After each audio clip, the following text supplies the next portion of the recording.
اعوذ باللہ من الشیطان الرجیم بسم اللہ الرحمن الرحیم۔ پیارے دوستو، یہ تو آپ سب جانتے ہیں کہ قرب قیامت میں امام مہدی تشریف لائیں گے، مگر وہ کون سے 7 لوگ ہوں گے جو حضرت امام مہدی علیہ السلام کو تلاش تو کر لیں گے، مگر حضرت امام مہدی علیہ السلام ان کو منع فرما دیں گے کہ میں مہدی نہیں، اور ان لوگوں کو کون قتل کرنے کے لیے سرگرم ہوگا؟ اور امام مہدی علیہ السلام اور ان سے محبت کرنے والے لوگوں کے خلاف امریکی صدر جو بائیڈن نے کیا کہا؟ ان تمام تفصیلات کو جاننے کے لیے ویڈیو کو آخر تک ضرور دیکھیں۔ پیارے دوستو، جب حضرت امام مہدی علیہ السلام کے ظہور کا وقت قریب آئے گا تو روایات کے مطابق اس سال عرب کے بادشاہ کا انتقال ہو جائے گا اور اس کے 3 شہزادے اقتدار کی خاطر آپس میں لڑیں گے، اور ان کی یہ لڑائی شوال، ذوالقعدہ اور ذوالحج یعنی تینوں مہینے تک ہوتی رہے گی، اور اس لڑائی کی وجہ سے پورے عرب میں افراتفری اور خون ریزی پھیل گئی ہوگی، اور اس وقت ملک میں کوئی نظام بچانے والا نہ ہوگا، یعنی اس وقت ملک بالکل لاوارث ہو چکا ہوگا اور خانہ جنگی کی صورتحال پیدا ہو چکی ہوگی۔ لڑائی اور خانہ جنگی کی وجہ سے اس سال حاجی حج کرنے بھی بہت تھوڑی تعداد میں آئیں گے اور کسی کا جان و مال محفوظ نہ ہوگا، حتیٰ کہ حاجیوں کو بھی لوٹا اور قتل کیا جائے گا۔ اسی طرح سعودی عرب کے پڑوس یعنی اطراف کے ملکوں کے بھی حالات کچھ اچھے نہ ہوں گے، گویا مسلمان اور اسلامی دنیا میں ظلم و جبر پھیلا ہوگا، کہیں بھی امن و امان نہیں ہوگا۔ ایسے کٹھن اور مشکل حالات کو دیکھتے ہوئے 7 علماء اس جنگی ماحول میں حج کرنے نکلیں گے، اور ان 7 علماء کا آپس میں کوئی تعلق نہ ہوگا، مطلب وہ اس سے پہلے ایک دوسرے کو نہیں جانتے ہوں گے۔ وہ 7 علماء اللہ سبحانہ تعالیٰ کے نیک بندوں میں سے روحانیت کے اعلیٰ مقام پر ہوں گے اور دین اسلام کے محافظ ہوں گے۔ وہ لوگ دینی اور سیاسی حالات سے مایوس ہو کر حضرت امام مہدی علیہ السلام کی تلاش کے لیے نکلیں گے۔ انہیں اس بات کا یقین ہوگا کہ اب امت کی قسم پرسی اور ظلم و ستم کا زمانہ اپنی آخری حد کو پہنچ چکا ہے، اس لیے سنگین حالات میں وہ حج کرنے مکہ پہنچیں گے۔ ان 7 علماء کے متعلق حضرت عبداللہ ابن مسعود رضی اللہ تعالیٰ عنہ فرماتے ہیں کہ جب تجارت اور راستے بند ہو جائیں گے اور فتنے بڑھ جائیں گے، اس وقت مختلف علاقوں کے 7 علماء پہلے سے کسی طے شدہ وقت کے بغیر نکلیں گے۔ ان 7 میں سے ہر ایک کے ہاتھ پر 313 لوگوں نے بیعت کر رکھی ہوگی۔ یہ علماء مکہ میں اکٹھا ہوں گے، ملاقات میں ایک دوسرے سے آنے کا سبب پوچھیں گے تو ہر ایک یہی کہے گا کہ ہم اس شخصیت کی تلاش میں آئے ہیں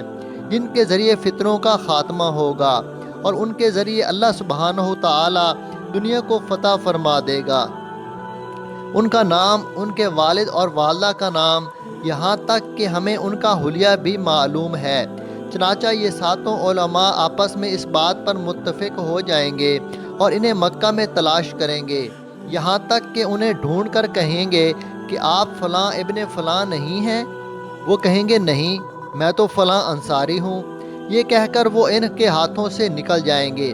یہ علماء امام مہدی علیہ السلام کے متعلق تجربہ اور معلومات رکھنے والے لوگوں سے ان کے حالات بیان کر کے پوچھیں گے تو وہ لوگ بھی انہیں کہیں گے کہ یہی ہیں وہ جن کی تمہیں تلاش ہے۔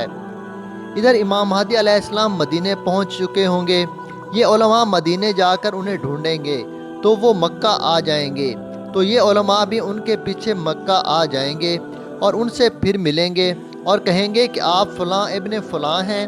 آپ کی والدہ فلانہ بنت فلاں ہے، اور آپ میں مہدی ہونے کی فلاں فلاں نشانیاں موجود ہیں، اور آپ ایک مرتبہ ہمارے ہاتھوں سے چھوٹ گئے، اب تو آپ ہاتھ آ گئے بڑھائیں اور تاکہ ہم آپ کی بیعت کر لیں۔ وہ کہیں گے کہ میں آپ کا وہ ساتھی نہیں جنہیں آپ ڈھونڈ رہے ہیں، میں تو فلاں بن فلاں انصاری ہوں، یعنی میں خود امام مہدی کا مددگار ہوں، چلو میں تمہیں تمہارے ساتھی کے بارے میں بتاتا ہوں۔ یہ کہہ کر وہ ان علماء سے چھٹکارا پا کر نکل جائیں گے۔ یہ علماء مدینہ جا کر انہیں پھر ڈھونڈیں گے، جبکہ امام مہدی علیہ السلام انہیں چھوڑ کر مکہ آ جائیں گے۔ یہ علماء بھی ان کے پیچھے مکہ آئیں گے، یہاں تک کہ انہیں مکہ میں حجر اسود کے پاس پا لیں گے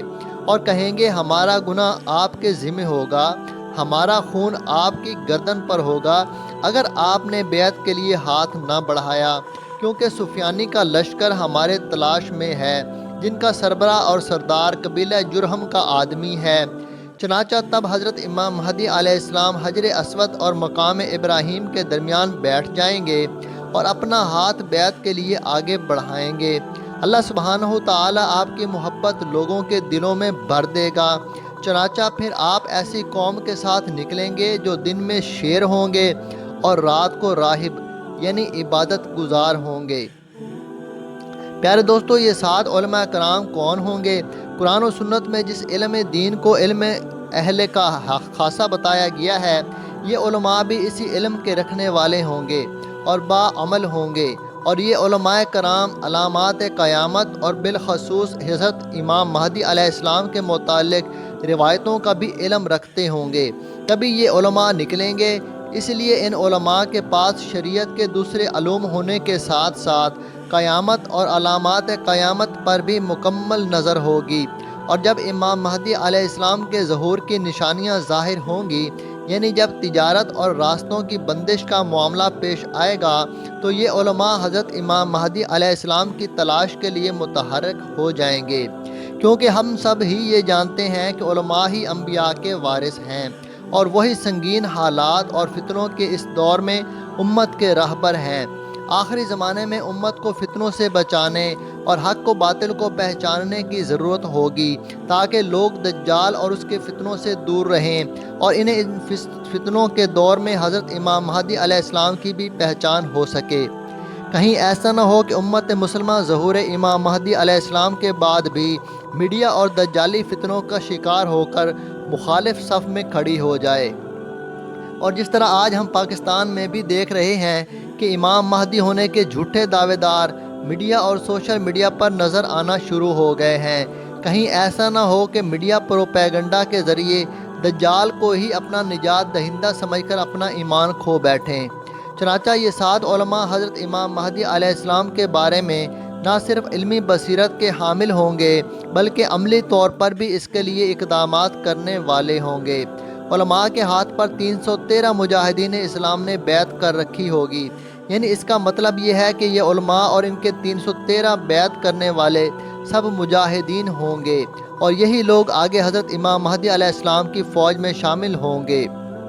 اور دوستو، بیعت کرنے والے علماء مجاہدین ہی ہو سکتے ہیں، کیونکہ اس کی ایک وجہ روایت میں بیان کی گئی ہے کہ سفیانی کا لشکر ہماری تلاش میں ہے، آپ جلدی بیعت کریں۔ اب اگر دور حاضر کی بات کی جائے تو دجالی پیروکار کسی بھی صورت ایسے لوگوں کو پسند نہیں کرتے جو ان کے شیطانی منصوبوں کے درمیان حائل ہوں۔ اس لیے یہ یہود و نصارہ امام مہدی علیہ السلام سے بہت خوف زدہ ہیں اور ان کی آمد پر بڑی گہری نظر رکھتے ہیں۔ اگر انہیں کسی انسان پر شک ہوتا ہے تو وہ اسے اپنے راستے سے صاف کر دیتے ہیں، کیونکہ وہ ایسے شخص یا انسان کو ہرگز نہیں چھوڑیں گے جو کہیں نہ کہیں لوگوں کو متحد کرنے کی بات کر رہا ہو یا لوگوں کو دین کا سچا راستہ دکھانے کی کوشش کر رہا ہو۔ اللہ سبحانہ و تعالیٰ سے دعا ہے کہ امت مسلمہ کو دجال اور دجالی فتنوں سے محفوظ فرمائے اور دین اسلام کو سربلندی عطا فرمائے۔ آمین۔ کمنٹ میں آمین لکھ کر چینل کو سبسکرائب کر دیں۔